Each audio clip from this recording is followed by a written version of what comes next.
Yes, sir. We got Kee Nola jumping off the porch with us today. What's up, bro? What's good, bro? Man, everything smooth. How you feeling? Chilling, man. I'm coolin'. Word. Everything good. That's what's good, man. Shit. How Atlanta treating you, bro? Atlanta cool. I like Atlanta. It's my first time out here. Okay. And from your first time being out here, does Atlanta give, just the whole vibe that everybody talk about when you? Yeah, kind of, but like, I'm not really like a party person, so I wouldn't know.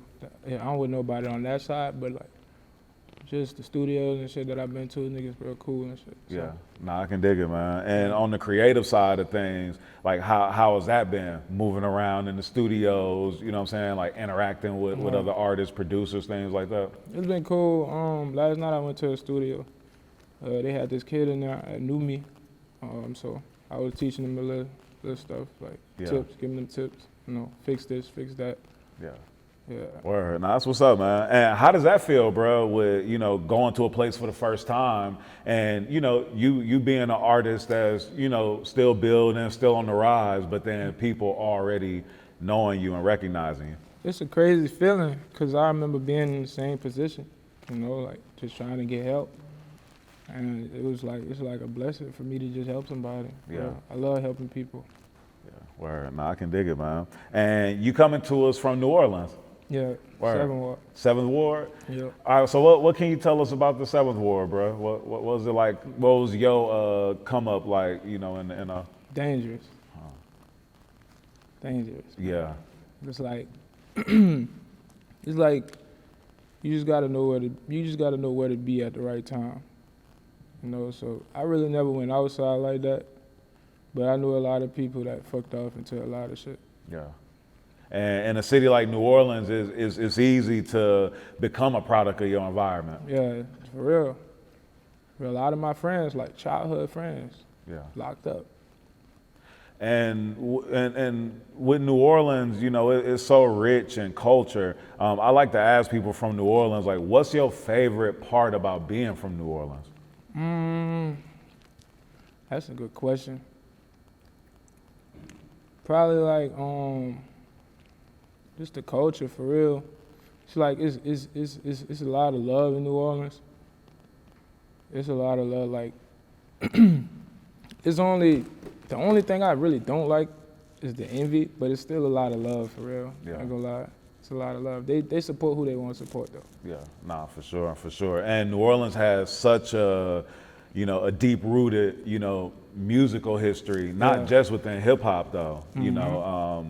Overall, with jazz and like the whole second line and just the whole vibe of New Orleans music was music, and being a creative something that you were tapped into early? Was it something that you knew that you wanted to do early?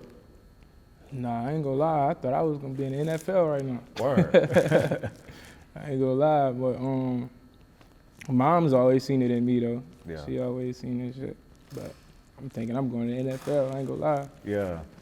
Shit. And what type of kid were you growing up, bro? Like, what were you into? I mean, football, obviously, but I was into wrestling.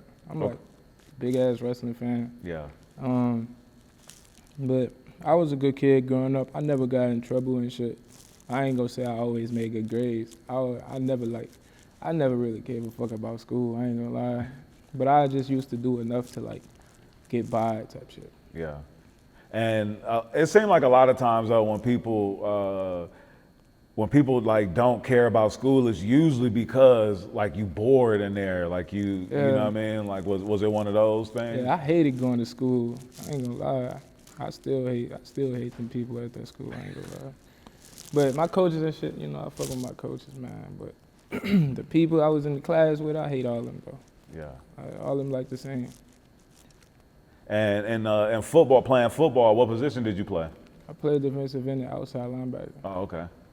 Yeah. Word. So you was out there on that defense doing the damn thing. Yeah, but I wouldn't say like I was like really, really, really good. I would say like I was average. But, and was that? Do you feel like that was because you weren't disciplined enough at the time to put in like all the work that was needed, like to do that, or Exactly. what was it? Yeah, that too. And also, I was in a marching band at the same time. So it's like, I was half and half and shit. Like, I ain't like how niggas be they whole life football. I was still in the marching band. Yeah. So it was really half and half. I was really just doing that shit for fun. Word. Yeah. And with you being in the band, what instruments do you play? I played the snare drum. Okay. Yeah, I played the snare drum. I think I played the snare drum for like 7 years. And where did that come from? Like, where were you influenced to get into music? I was in the 7th grade, and the football season ain't start yet. And I was like, I'm gonna just do this shit until the football season start. And I was like the best one at doing the shit, like, cause everybody else was just starting, and I was just like the best one at drumming and shit. So I'm like, oh fuck, I'm number one at doing this shit. I'm gonna just keep doing it. Like, Yeah. That's what's up. And were your parents like, were they into music? Like, what, did you have both parents like in the house growing up? I had both parents in the house from like when I was born to like I was like 5 or 6. But both of my parents were in music. My mom used to sing, and my dad played the bass guitar in the band. Word. Yeah. And I've been seeing you online playing the guitar, doing a lot of covers and stuff like that. Now, were you self-taught with playing the guitar, or was that something that you also? I was self-taught doing that shit. I ain't gonna lie, cause the reason I really learned is because I got fired from my job when I was like, I think 20 or 19, and I was like, fuck, I ain't got nothing else to do. Let me pick this bitch up. Cause I had already bought the guitar like 2 years prior, but I ain't never touched it. So I was like, let me pick this bitch up. Started playing it. Yeah. And let me ask you this: how big of a difference is it, or how much of a change is it, from playing the drums to then playing the guitar? Because I would almost feel like playing any other instrument, like when you self-teach yourself how to play the guitar, like the sounds and different tones seem like they may come easier, like being able to find like different keys. But I don't see that with, going from playing the drums to then going and playing the guitar or something like that. Like if you said piano, keyboard, and then taught myself how to play the guitar, I could kind of see that. But like, how much of a difference is it? I mean, it's a big difference, but it's kind of not a big difference because it's like the same shit. Like you got to put the reps in. True that. So, but like the main thing about music is timing though. Like that's why you got a BPM. Everything is on timing. Yeah. Or and do you produce as well? Yeah, I produce all my music, probably about like 97%, because I still got producers. Yeah. Shout out my producers, man, 110. All right, man, that's what's up, man. And at what point would you say that you jumped off the porch? Like, what you mean by that?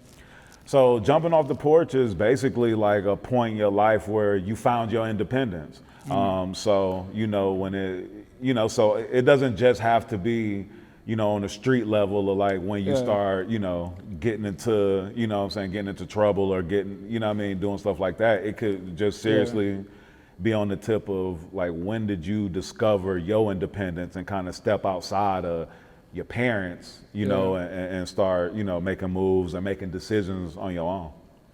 Probably about when I was 18. Okay.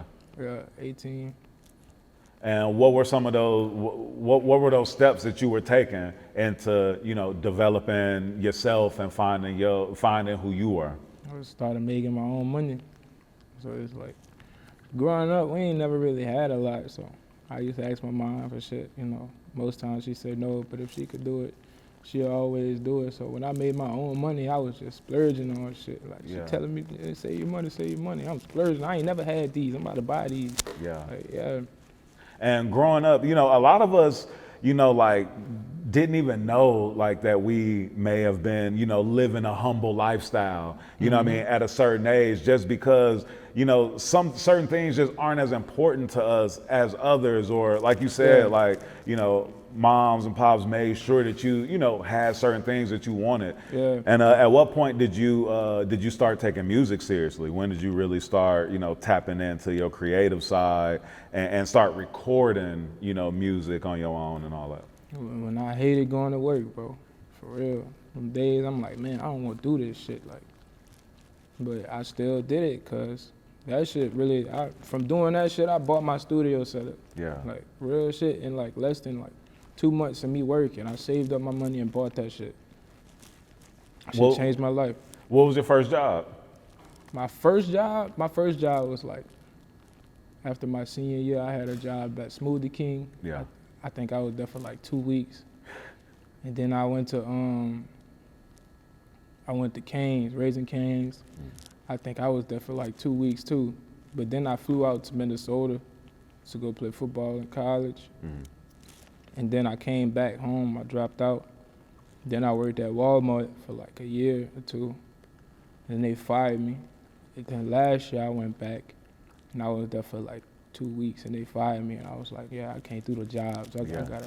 I can't keep no jobs. Was your mind just too much into, you know, manifesting like what you want to be doing and like what you're doing now? Yeah, it was like, I ain't really give a fuck about working. Like, I was late to work every day. Every day I was like 30 minutes to an hour late. It's crazy. And what was that experience like going to Minnesota? Because I know that could be a huge culture shock, going from New Orleans to, you know, Minnesota, and you going up there to play football. What part of Minnesota did you go to? I went to this small town. It's called Ely, Minnesota. Okay. That shit like 30 minutes away from Canada. Oh, okay, yeah. So real cold. Yeah, cold as a motherfucker. Yeah. I ain't gonna lie. When I was out there, I was depressed as a motherfucker because like, before I left, the girl I was with, she broke up with me. So I was going through that shit out there. I wasn't even mentally ready to be out there for real. I'm thinking like, man, I want to play football. I want to do this. So I just went out there. Yeah. Then I realized like, I don't even want to do this shit. Like, I was making songs on my phone and shit. I'm like, yeah, man, this is what I want to do. I'm about to go home. Yeah. You think if the NIL was existent while you were in school, that you would have like stayed and pushed harder to pursue your football dreams? That's a good question. If the I'm gonna say like if the NIL was like around when I was in high school, I probably would have took football more serious. Yeah. Yeah, cause it was like, damn, I could do these 4 years in high school and then just go get paid. Like that would have been cool. Yeah, nah, for sure. And you got a twin brother, right? Yeah, I got a twin brother. Right. And so, what was that? I mean, not what was that experience like, but what was that like? Cause y'all went to school together and everything too. Yeah. And so, like moving away from home together, and you know all of that, like. What is that like? Like having a twin, leaving home, going to school. You know what I mean? Like, I ain't gonna lie. Me and that nigga fought every day. That shit. My mama would tell you, like, if she was here, she'd tell you, like, I think she got a picture of, like, both of us with, like, black eyes. We was fighting so bad, like, nose bleeding, like. I knocked that nigga teeth out one time. Oh shit. Shit crazy. Like every day, fight. Did y'all have the same black eye? Like, do y'all both got the same like left jab? You know what I'm saying? That's funny. I don't even remember, but I remember that shit though. I think she still got the picture too. Yeah. Ain't gonna lie. Word. And your brother's been really supportive of you, but like later on, your brother, like you guys sort of came together and like put together a plan for how you were gonna pursue like your music and how you guys were gonna work together doing that. Can you speak on that? Yeah, bro, a real nigga, I ain't gonna lie. Solid Kyle probably is the realest nigga like I know, for real. That nigga, we started working at Walmart together, but I kept getting fired and shit. And he was like, bro, I'm gonna pay like the house expenses and shit. Whatever mines need, I got it. You just focus on the music and shit. I was like, all right, cool, bro. Right. Yeah, he ain't never complained nothing. Like, mom's calling, I need $300, $400. Sending that shit. He ain't never say like, why he can't You know what I'm saying? Yeah. Real nigga. Yeah, nah, that's what's up, man. I mean, that type of support is so important because, I mean, he saw something in you, you know, to even take that type of sacrifice. Yeah. You know what I mean? Before anybody did though. Where and is he tapped into the music as well? Like, does he do music too, or not really? Nah, but he could freestyle like a motherfucker though. Yeah. That nigga freestyle his ass off. But he always say, I don't want to be a rapper, I just want to live like one. That's funny. Say, and now that he didn't, now that like he's seeing that the work that he didn't put in is actually like you guys are starting to see the fruits, you know, from that. So now he about to cash in. Yeah, for sure. Word. So, what was the first song that you put out that like gave you a buzz or that even let you know that you should really take this serious? First song I put out that gave me like a little buzz was a song called Lita. I released a song January 2023. Okay. Yeah, that song really, that was like my first song with like 100,000 plays. People started knowing who I was, but not like really for real. But then the next song that gave me kind of like a buzz was the song I made called Demon Girl. That was really substantial for real. Yeah. Cause that really put my face everywhere. Like when I made Lita, that shit really went viral on accident. I didn't even know what I was doing. But now it's like I know how to do it shit. And at this time, were you making the songs on your phone? What was your process? What was your recording? What was that process like? I was recording in the crib. This was around the time I had my studio shit after I bought it. I recorded all that shit in the crib. And were you recording yourself? Yeah, record myself, engineer myself, mix that shit, make the beat, all that shit. Wow. Yeah. really a one-man band with it. Cause I was broke. I couldn't pay no nigga to do all that shit, man. Yeah. I couldn't pay for no studio time. Like, had to do that shit on my own. Learn how to do everything. Word. And what music inspired you? You know, to start making music. Like, who are some artists that you're inspired by? Shit, it's a lot, bro. I could sit here for hours naming. I'm gonna just start by saying my favorite rapper, Kevin Gates. The SoundCloud era really had a big impact on me as well. Like Juice, Trippy, Ski Mask, X, all them niggas. It's a lot. I like Nirvana, Green Day, Blink-182, shit like that. Word. No, I can dig that. And being from New Orleans, did you like find I don't want to say pressure, but yeah, like is there any pressure to make a certain type of sound in music? Because when I hear your music, I wouldn't automatically say like, oh yeah, like bro from New Orleans. You know what I mean? It's not it's not like with the traditional sound of what we would think New Orleans music is. Living in New Orleans, that's pressure, period. Like, you gotta be tough. Yeah. You can't be soft, like, real shit. But on the music side, of course, it's like, cause you see all your friends and shit blowing up, and it's like they making this hard ass shit. I'm like, damn, it's so easy for me to do this. Why don't I just do it and I could just be turned?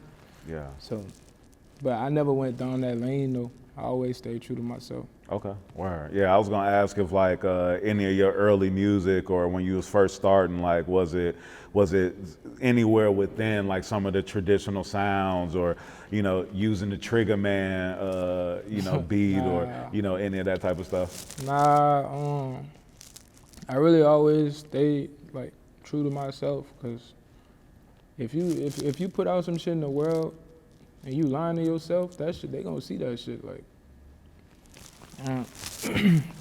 real shit. Yeah, nah, it's like especially when you drawing in real fans, like they can tell the difference between if you being authentic or if this is something that you just trying to put together just to keep up with a certain sound or whatever.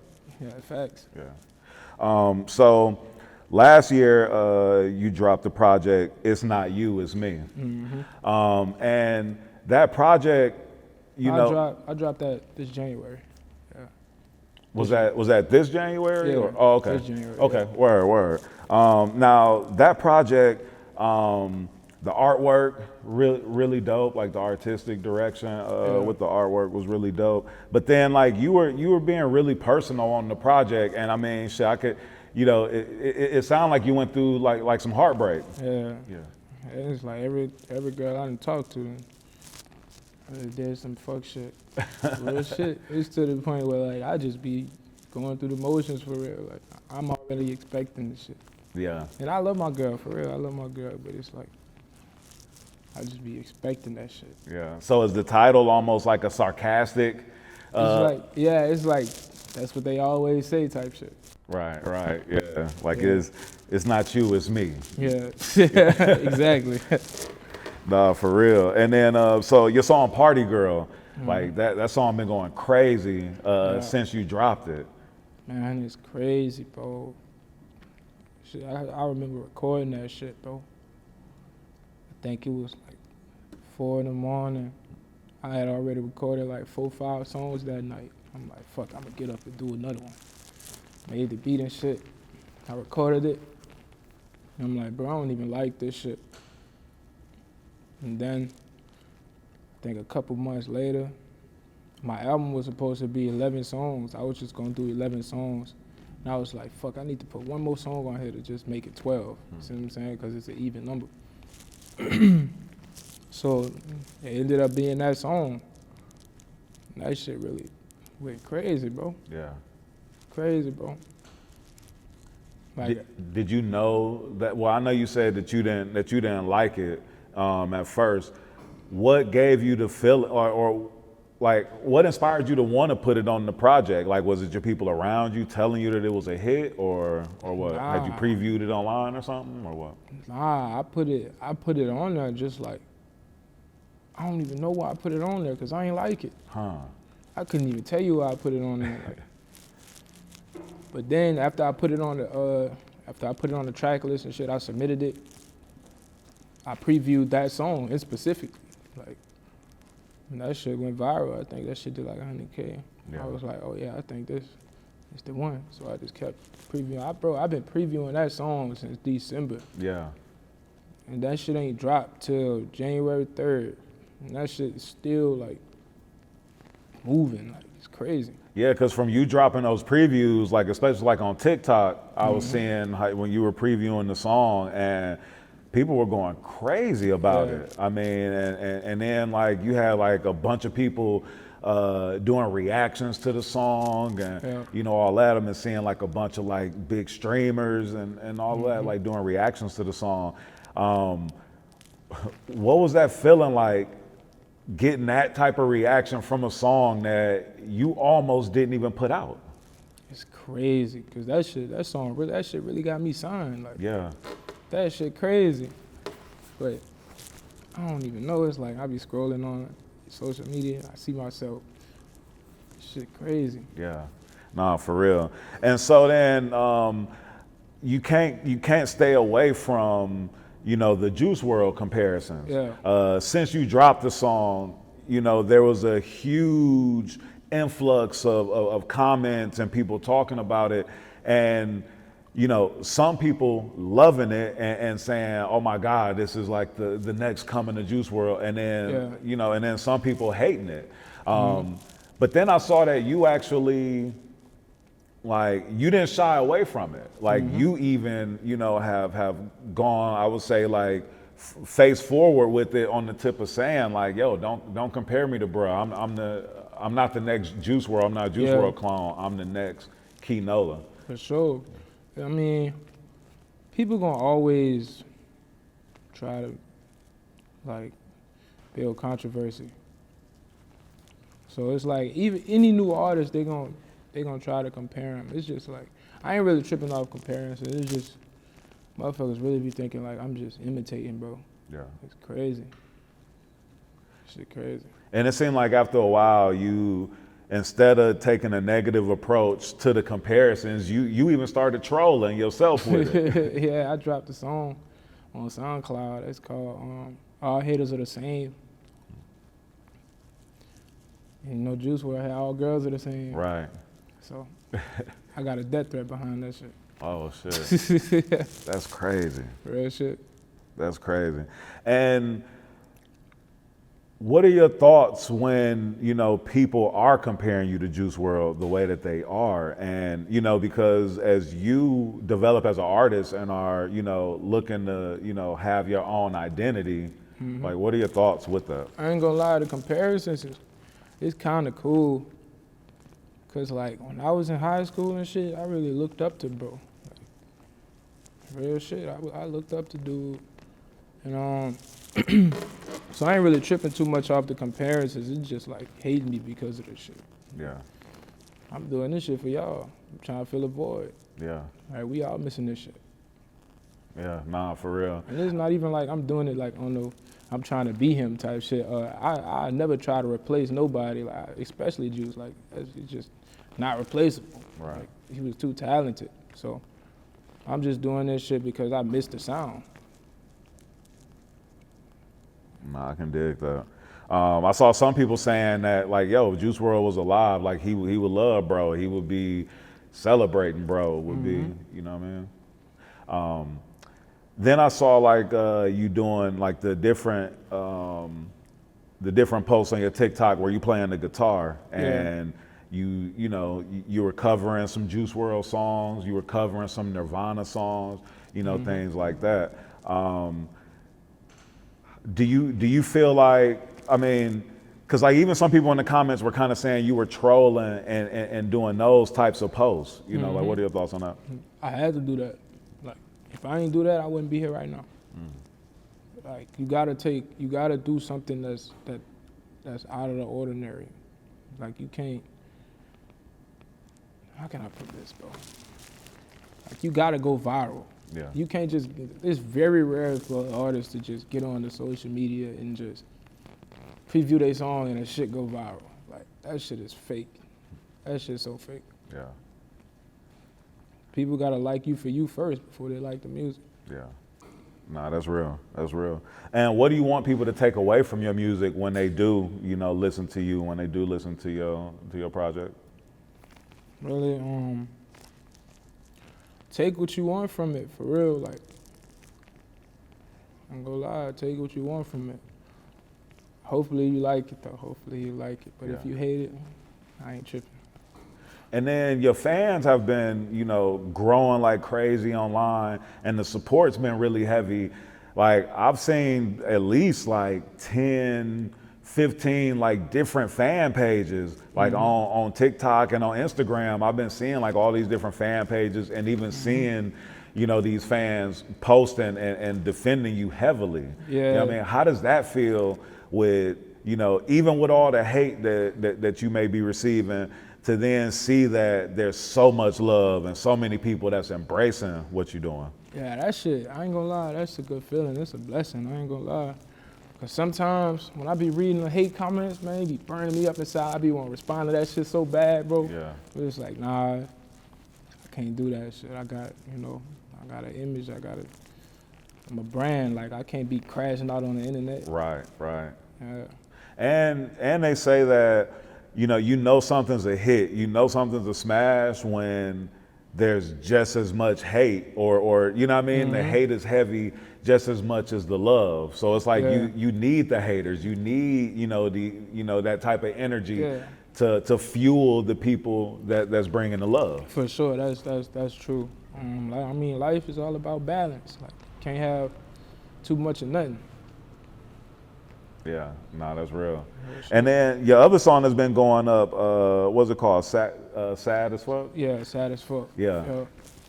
Yeah, that song, that's the song I really thought was gonna go on the album. Yeah. Like that's the song we was pushing. So, cause I was playing that in the studio for everybody, they going crazy. They're like, yeah, this the one. I'm like, all right, bet we about to push this. So when I dropped the tape, I dropped the video, I dropped the tape with that video on the same day. I mean, the song was still cool, but like Party Girl is just like, I still don't know why people like that shit so much. Party Girl just got a life of its own.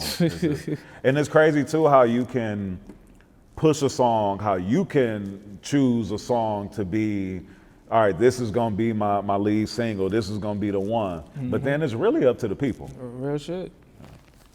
Real shit. You Really never up to know. them. So it's like I'm not even gonna pick no more, bro. I'm gonna just let them pick. Yeah.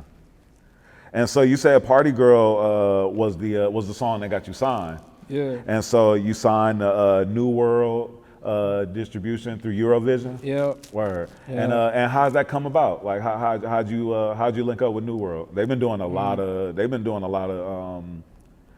stuff lately, like tapping in with a lot of dope artists and stuff lately. How'd you connect? I went to the studio. I was recording with this artist at the studio. Shane Euro walked in there. He was like, "Bro, you hard. Somebody just told me your shit the other day." And I was like, he said, you trying to sign or some shit he said like that. And I was like, yeah, this shit just gotta make sense. And then he called me like the other day. I think that nigga was like blowing my phone up or some shit. He called the next day. I'm on the phone. He like, so how much you looking for? I told him that shit. Woo. Then I think he called me like maybe like 2 hours later. He's like, all right, so I got the deal for you. So the rest is history. Yeah, word. Nah, that's what's up, man. And then since you've been signed, your song has increased like by 10x. Yeah, It's like the streams, everything has increased immensely. Yeah. What's it been like working with your new team and going from being the one-man army doing every aspect of your music, from recording it to marketing it to now having a team? Yeah, it's crazy, but I'm adapting to it because I'm used to doing everything, like everything. I nigga Shane be like, bro, we got this. We gonna handle this. Like I'm like, all right, bro. I just be wanting shit to be done. Like, Yeah. And how hard is it for you to not kind of look over their shoulders and what I mean? Because you so used to making sure this is uploaded, making sure this is tagged right, making sure, what I mean? Yeah. Like, have you been able to sort of relinquish some of those things? And are you feeling that relief, like to where you can be more creative and not have to worry about so many other aspects of it? On some shit, I feel like that, but everybody really, I don't gotta look over their shoulder because everybody doing their job. Yeah. So it's good. Nah, that's what's up, man. And you were saying it's your first time in Atlanta, and I know we had to actually move this interview up a little early because you about to go to LA. Yeah. So is this about to be your first time going to LA?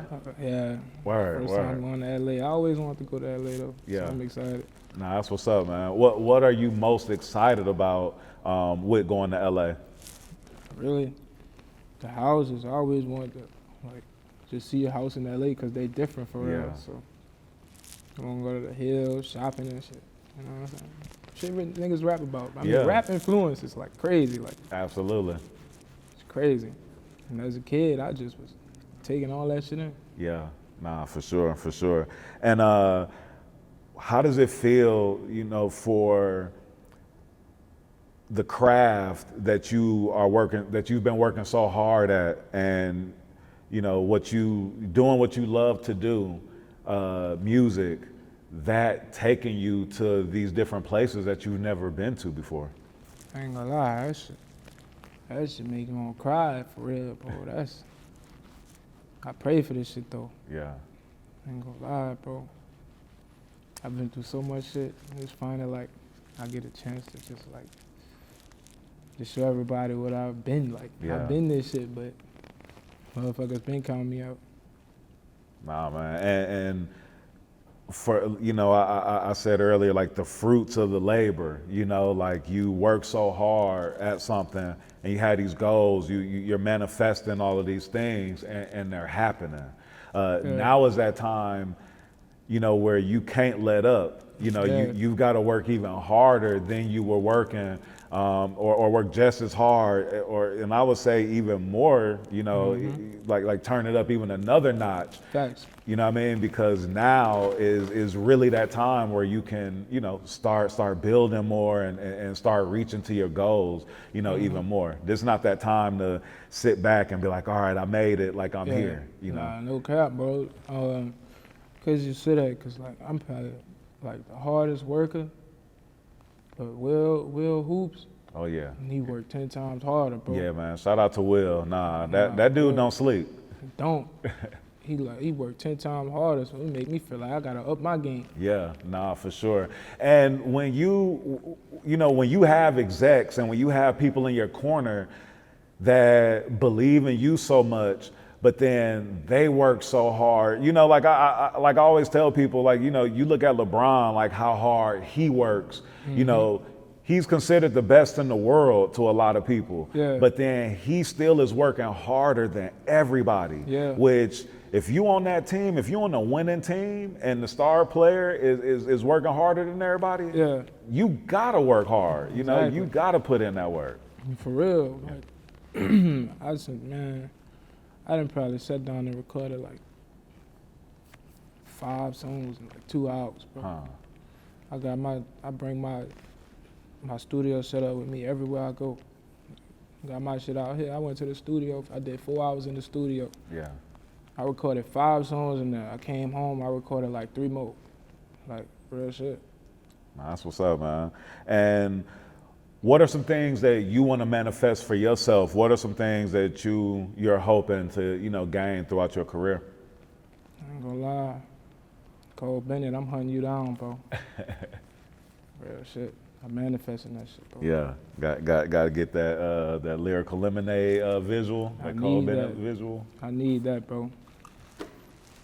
I need that. Nah, that's what's up, man. I saw that recently you linked with Sauce Walka, and you guys were vibing. He was listening to your music, and then he gave you some words of encouragement.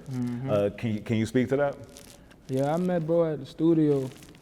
He was real cool. Really just asking him like questions, what to do and what not to do, shit like that. Showed him my music and shit. He was fucking with it. Yeah, he cool. Shout out Sauce Walka. Yeah, nah, that's what's up, man. Can we possibly expect a collab in the near future or anything? It's possible. It's possible. Yeah, but it's dope too to, you know, link with artists who are also, you know, winning, you know, on the independent level and doing their thing. Yeah. Not even, you know, just to work and do some music together, but to get some of that knowledge, get some of that game, you know, from some of their experiences and all that. And he's been a cat who's been really successful over these years, you know, doing this thing. So when we was talking, we barely even talked about music. Like he telling me like, invest in this, invest in that. Like, you know what I'm saying? Like, real shit. Nah, that's what's up, man. And you got a new project that you're working on too, right? Yeah, it's called Partyland. Yeah. It dropped April 18th. Okay. And what can your fans, what can people expect from this project? Me. I'm being me, like, Yeah. everything I put out, I'm just giving y'all myself. It's real. So on this last project, you know, you sad as fuck. You know what I mean? You found a party girl. You know what I mean? Now we going to party land. Have you learned your lessons, bro? You know what I mean? You gonna stay away from the party girls, or you know what I mean? Like, look, I gave my heart to a party girl, right? Now it's like I'm the life of the party. And she trying to come back to the party, but like it's too late, type shit. Yeah. Say it's too late. Yeah, because on the It's Not You, It's Me, you even had the song Boombox where, you know, you like outside the girl window, like it's like you still trying to win her over. But now the Savage then came out. It's over with. It's over with. No, that's what's up, man. Any features on Partyland that you could speak on, or you know, or any like new producers or anything like that you worked with on this project, or you know? Nah. Not nothing right now, but I got some shit. I'm trying to get some shit in the works. Yeah. For the deluxe. Okay. And you've been working with a live band lately too. Yeah. All right. What's that experience been like? And is that, are we gonna hear like some of these live band elements on the new project? Not on the new projects, but y'all gonna see some shit soon. Okay. Yeah. All right. Nah, that's what's up, man. What would you say is one of the biggest life lessons that you've learned so far? Don't rush into nothing. Like, you gotta take your time and think. Can't be too emotional. Shit like that. Yeah, because when you move and react by your emotions, a lot of times it's a negative outcome that comes with that. Even like laughing and smiling too much, I don't even do that, because once you laugh and smile around niggas, they feel like they got you figured out. Yeah. So I never like smile or laugh with nobody. Yeah, a lot of people take kindness for weakness. And like you said, like you laughing and smiling and all that, they'll take that a certain way until you got to come and flip some tables and raise your voice a certain way, you know what I mean? Yeah. Word. I don't really like being too vulnerable, like, with my emotions, for real. Yeah. No, I can dig that.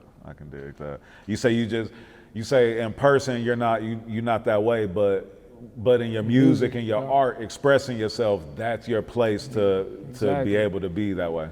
That's why that shit keep me stable. Like, Yeah. I need to do that shit, bro. Huh. That's your form of therapy? Yeah, I'm like addicted to that shit, bro. Yeah. Word. Nah, that's what's up, man. What else you working on, bro? What else you excited that you got coming up? I'm really going to LA.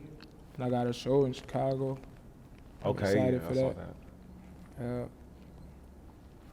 I'm excited for that shit, my project.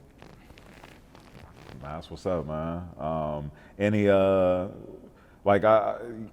You wear like a lot of dope fashion. Like I see that you into the fashion. Like could we see you with a clothing line or a brand or anything like that? Is that of interest to you? Yeah, for sure. I want to do a collab with Bape. That's like, I always want to do that shit. Yeah. It's like a dream of mine. Word. Nah, that's what's up, man. That's what's up. You got any shout outs you want to give before we get out of here? Shout out Solid Car. Shout out Monthooks. Shout out the producers, 100 Turn. Get okay. Shout out Shane Euro. You know what I'm saying? Will Hoops. Yes, sir. That's it. You got any shout outs you want to give before we get out of here? Shout out